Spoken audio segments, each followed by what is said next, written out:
वंदनीय बाळासाहेब ठाकरेंचा आजही महाराष्ट्रामध्ये व्हिडिओ प्रसारित आहे।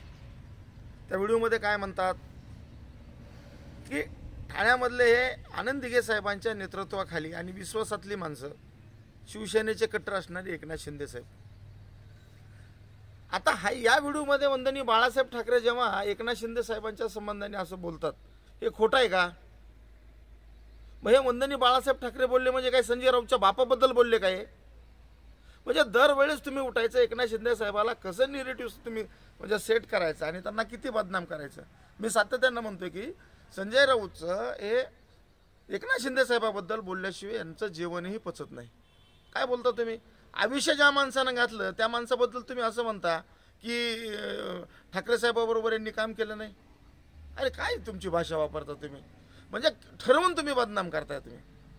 अहो महाराष्ट्रातल्या नागरिकांचं दरडोई उत्पन्न वाढवण्याचं हे बोला, इथल्या सामाजिक आर्थिक आरोग्य प्रश्नाच्या संबंधाने बोला, शेतकऱ्याच्या प्रश्नाच्या संबंधाने बोला, शेतमजुरांच्या प्रश्नाच्या संबंधाने बोला, ज्याचा हातावर पोट आहे त्या लोकांच्या छोटे मोठे व्यवसाय करणाऱ्या असंघटित कामगारांच्या संबंधाने तुम्ही बोला।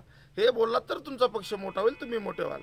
नसता तुम्ही असं बोलून तुमचा काही उपयोग होणार नाही। आणि एकनाथ शिंदे साहेबाबद्दल तुम्ही जेवढं बोलाल तेवढं तुम्ही खड्ड्यात जाल, हे तर निश्चितपणाने ठरलेलंच आहे। काय तुम्ही सांगता? आज बूट पुसायला गेले, बूट चाटायला गेले।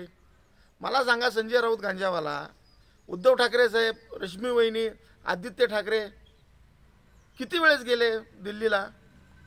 अमित शहाकडे गेले होते की नव्हते? नागपूरच्या अधिवेशनामध्ये ज्यांच्यावर तुम्ही आरोप करता देवाभाऊवर, यांनी ही शिवसेना फोडली, त्यांच्या भेटीसाठी गेले नागपूरला। तुमचा रोष कुणावर आहे? तुमचा राग कुणावर आहे?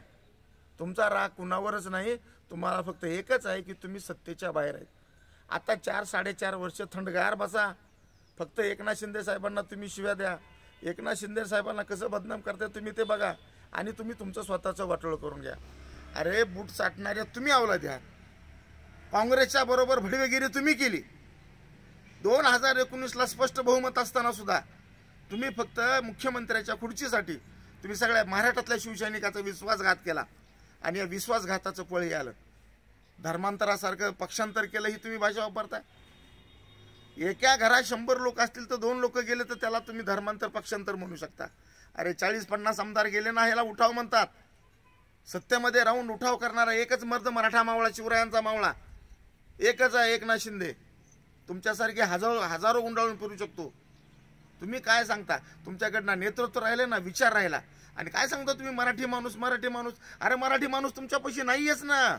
मराठी माणसाची अस्मिता तुमच्यापाशी नाही, मराठी माणसाचं मतदान नाही, मराठी माणसाचा स्वाभिमान नाही, तुमच्यापाशी काहीच नाही। तुम्ही फालतू वल्गना कशाला करताय?